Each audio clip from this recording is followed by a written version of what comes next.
Not today.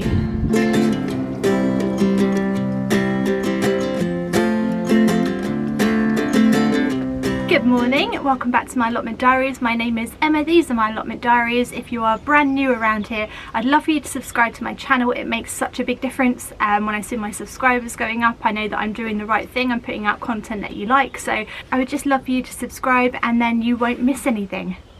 So hit the subscribe button. Feels so awkward saying that even now after all these years of doing it. Hello, how are you doing? Thank you so much for all your comments on my last video. The netting has been taken off of my little structure that I made, and a lot of you are suggesting these clips from Poundland, I think, to hold the netting in place, and I'm going to have a look at that. And I think that Poundland do quite good gardening stuff, don't they? They do have quite reasonable gardening stuff, so I'm going to have a little look in there. Anyway, everything's still standing. It is a bit drizzly and rainy today, and I do have a job I need to do, but I need to explain a little bit about it first, because it's going to seem a little bit odd, really, unless I explain it. Such a contrast. This is spring in the UK all over. One day it's sunny and lovely, and the next day it's grey and drizzly. It is starting to rain a bit now, and it's really annoying because I do have a job that I really want to do and get on with, and that is to put in some peas. Now my actual peas that I've grown haven't germinated yet, so I went to B&Q and brought some, and the reason I brought some is because, if you didn't know, I actually write for a gardening magazine called Kitchen Garden Magazine. And my latest article is out now. It's all about pumpkins and my pumpkin archway and how to grow it. There's a really great analogy in there about a hippopotamus chasing you up a tree. So if you haven't read it yet, go and grab it and have a read if you feel like it. It's quite a good one, I'm quite proud of it. But my next article that I'm writing now is gardening hacks. So we tried the old hoops as a structure for netting, and that worked quite well. The next hack that I want to try is the old growing your peas in a piece of drain pipe or a guttering and then like transferring it into the ground. But the thing is, I didn't plant my peas in a guttering. I went and brought them from B&Q, so we're going to have to sort of fake it a little bit.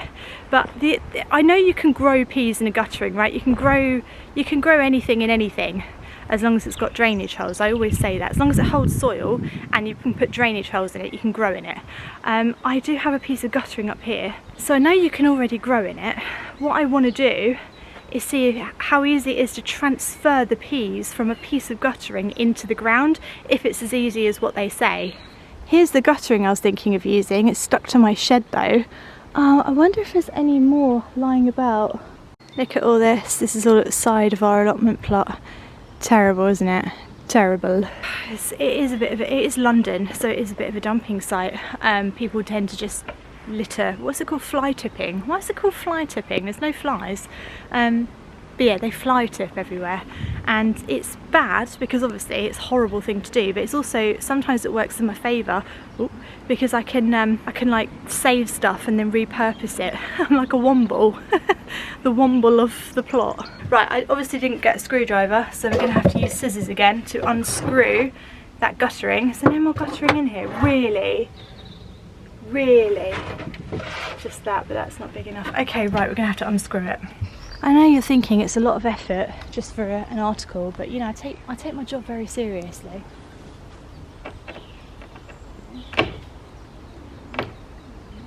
It's obviously not going to unscrew with a pair of blooming scissors, is it? Of course it's not. Found a drill though. This might work. If it goes backwards, I don't know if it goes backwards. I think it does. Yeah, I think it does.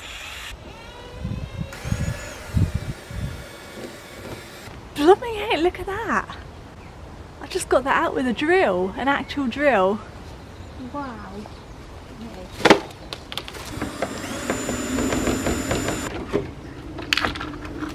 No, the screws. Oh, I just lost the screws. Oh crap. Oh. All the screws. I should have collected them. Why didn't you tell me to collect them? What's the point of you just sitting there, not saying anything?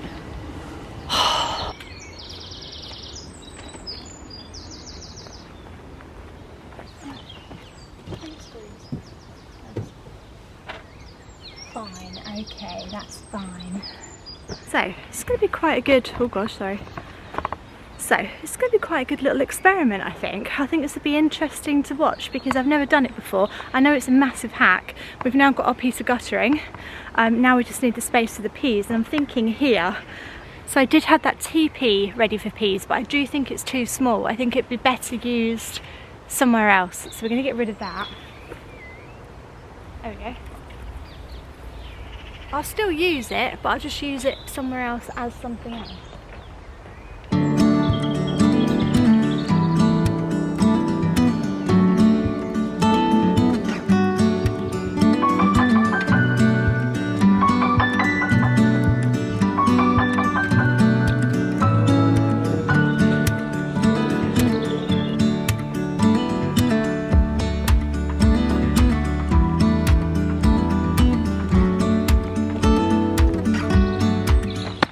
So fiddly. I've said it before, I'll say it again. Why are nets so fiddly? So what I've done is I've used this netting and then I pegged it down with these things. You just push it in like that and it pulls it quite tight. It doesn't need to be massively tight, you know, it's only for peas. And then that's sort of my structure for peas. So that's done. Right, it's really peeing it down now. So I thought I'd come in the shed for a minute, wait for it to die down a bit and show you the peas that we're going to be planting. So these are pea early onward.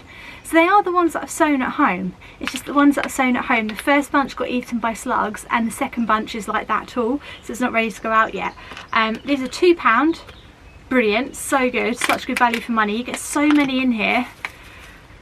Yeah, so we'll just give it a go really and just whack them in. I'm going to try the guttering thing. Like I said, so many people advised me to sow your peas in guttering, and I know that there's a couple of other YouTubers who swear by it as well who I watch, and so I just want to give it a go and see if it works. So that's what we're going to be doing, and then I've got to take some pictures of myself doing it for the magazine. So I've got this great big camera here.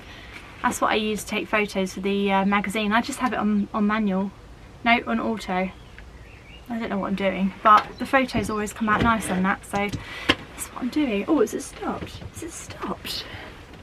And just to let you know, the only reason I'm stopping when it rains too hard is because I can't film it. Otherwise I'd still be out there in the rain doing it, because I'm a Londoner. And if we stopped doing everything we do because of a little bit of rain, we wouldn't do anything. We wouldn't have a country.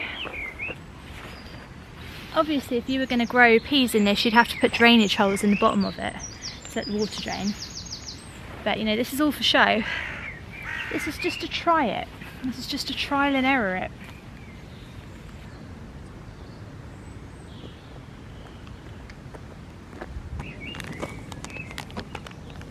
I don't like using gloves for this. I can't feel what I'm doing. Get out, get out, get out please, get out. That'll be alright, don't worry guys. Right.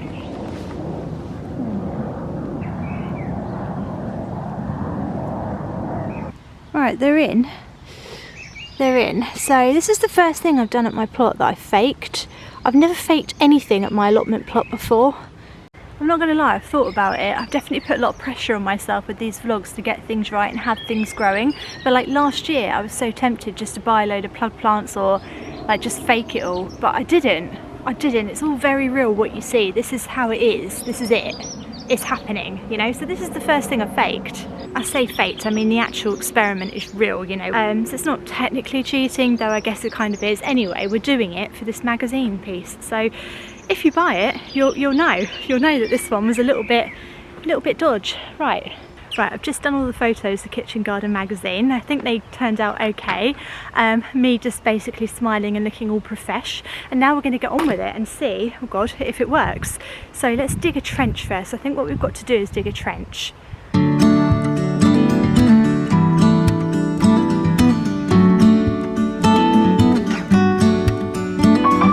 Here we go.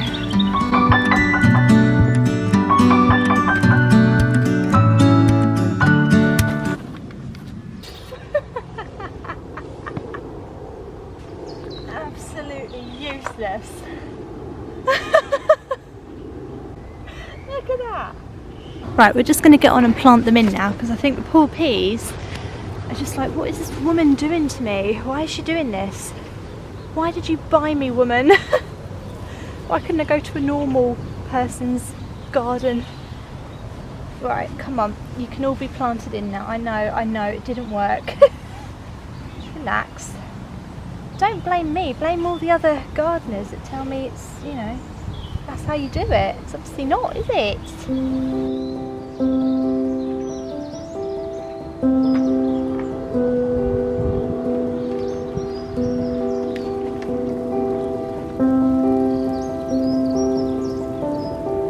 You know, thinking about it now, too late as usual, I should have planted them on the other side of the netting so that I wouldn't have to walk on the bed or lean across the bed to pick them. That's just silly, isn't it? Oh well, you know what? It is what it is, and we've done what we've done, and what we've done is that. So at least the peas will be happy, and hopefully they'll grow and be quite happy there. They look alright, you know. Now I've just got a load more peas at home that I've already sown that are coming up too, but no matter, I mean, you can't have too many peas. So that hack was a little bit, I don't know, I think it probably didn't work because I didn't actually sow my peas into the guttering, so they were kind of like hanging on and flopping all over the place. Maybe if you sowed them in the guttering and then did it, it would work a bit better, but well, you know, I'm just trying it out. And those were my findings, so there you go.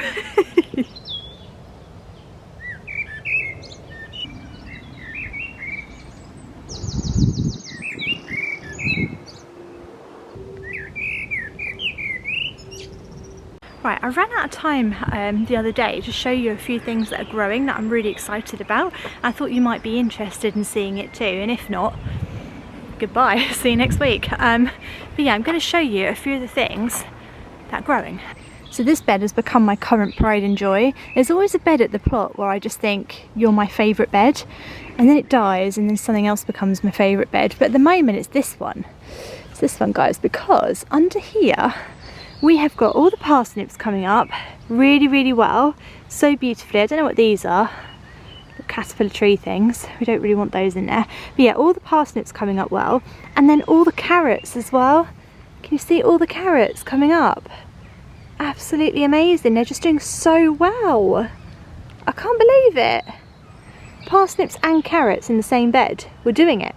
And also to all of those asking about my rhubarb potato, it's doing something, it's growing, it's turning into something. I don't know what's happening to it, but it's doing something. A lot of you said it was indestructible, and it's got like this thing on the top of it now, which looks like it's sort of growing. So I mean, it's doing something in there. It's not completely, you know, just a dead potato. I mean, it's doing something. This is fantastic. So we're just leaving it alone. We're leaving it alone, and one day I'll open it up and be surprised and there'll be like rhubarb there.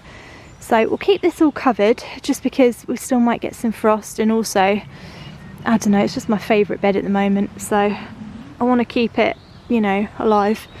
Yeah, that's doing really well. And then over here, where I scattered all of those lettuce seeds, they're all still growing really nicely, and no slugs and snails seem to have got to them so far. I think it's probably because we planted so many, but also I've got some strolch down here as well, which has probably helped. As you can see, it's not in any kind of logical line or anything, but all in this bed, these are all lettuce seeds all coming up, and I'm quite happy just to let this go a bit crazy with lettuce. I did this one year and it was really nice actually, just loads of nice bright vibrant green in the bed, and you can just sort of pick it and eat it when you want, so really happy with all that. And then down the end here we've got, what are they called again? Raspberry canes. I always call them raspberry sticks, because when I put them in they did just look like sticks. Now they look like they're growing sticks. Sticks with a bit of life. Now these are, I think, autumn fruiting raspberries, so I probably won't get any this year. In fact, I definitely won't get any this year because they produce their fruit on last year's growth, and obviously last year's growth is just a stick. So this is this year's growth. Next year that will be raspberry growth.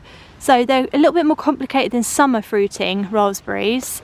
I think the summer ones you just cut back to the ground when they finish, but autumn fruiting ones you have to sort of very carefully trim back and stuff. So that's going to be interesting. It's going to be an education, that is. Sweet peas are all still alive at this archway, haven't done anything. And then let's go in the polytunnel because it's starting to rain again. Country. This is just a happy place with lots of happy things growing. This is just happiness in here. This corner in particular, like I said, I could take a picture of that for a postcode. Postcard. Oh, look at this guy. Look at this geezer, how did he get in here? No, I don't think so, mate. Not today. Not today, Simone. Not today. He'll be alright, don't worry about him, he's fine. They can fly. Didn't you know they could fly? They can fly. This pak choi here is going to seed, which means it's going to flower, and isn't it stunning? Such a beautiful plant. I can't bring myself to pick it or anything, so I'm leaving it, and then in here you can see we've got the flowering buds. I'm so excited to see what the flowers look like.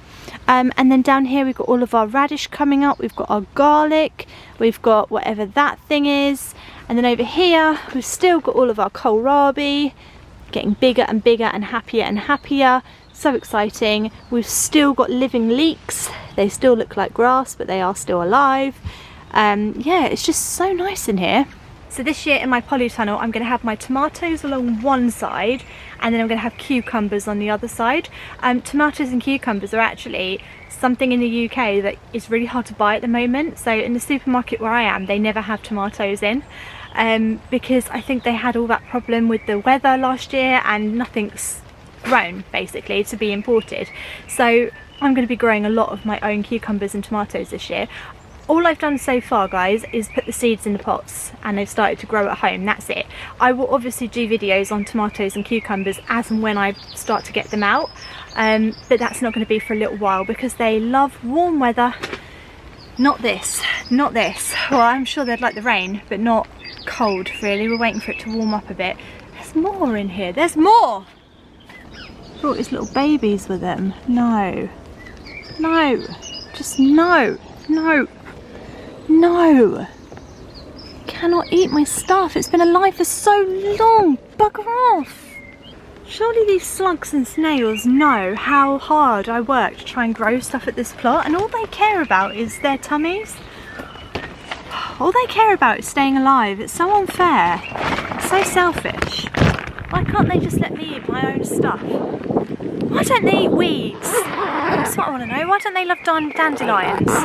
Let's opened their palate a little bit, broadened their palate a little bit, you know, and tried the weeds.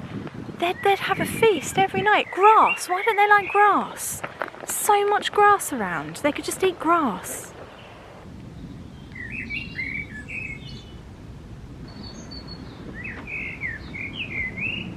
So I'm actually going to end this vlog by asking for some advice from you. It's very rare that I actually physically ask you for advice. I normally get given advice, which is so helpful, but I really need some right now. So I brought myself about 25 dahlia tubers, which are all sitting in a box at home. They're all very, very healthy. I've been checking them over. I don't know whether it's best, because I'm in South London, so it gets quite warm here, like quite early on. I've never had a problem with dahlias before. I've just planted them straight outside, sort of end of April, beginning of May, and they've done fine. But should I be potting them up now and letting them grow a little bit before I put them out, or is it best, can I just whack them outside later on? And what would you do as a gardener? Because I usually whack them outside. Usually they've been fine. Last year they were a little bit funny because of the colder weather that we had. This year I have a feeling we're going to have warmer weather, but what would you do? Would you pot them up first and let them grow and I'll just line them up on my windowsill at home? Or would you just wait until the weather warms up and plant them straight outside? So I'd love to know your opinions on that and your advice, what you would do, bearing in mind that I'm in South London, so south of England, where it gets warmer earlier, basically. And yeah, I hope you enjoyed the vlog today. I hope it was a little bit educational, a little bit informative, a little bit fun. If you did, do subscribe to my channel and I will see you again on Friday. See you Friday, guys. Thanks for watching. Bye.